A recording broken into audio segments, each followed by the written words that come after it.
Here are 3 ways that you can experience the health benefits of appreciation.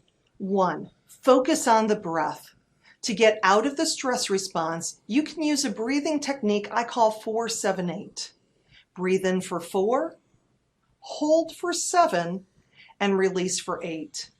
Do this 5 times and you'll start the flow of the feel-good emotions, oxytocin, dopamine, and serotonin. 2. Keep a gratitude journal.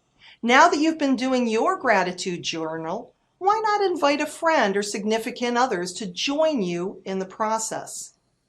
And 3, change your stance.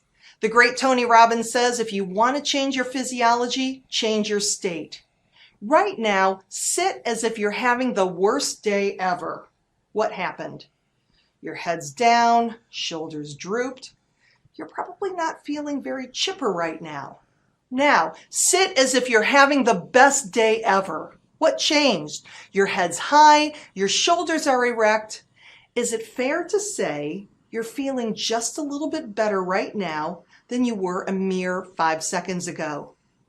For a superhero stance, stand up and go into your favorite superhero pose and hold that. As Mary Kay Ash says, fake it till you make it. Breathing, writing, and posing are 3 ways that you can get out of the stress response. Look for the good and you'll find it.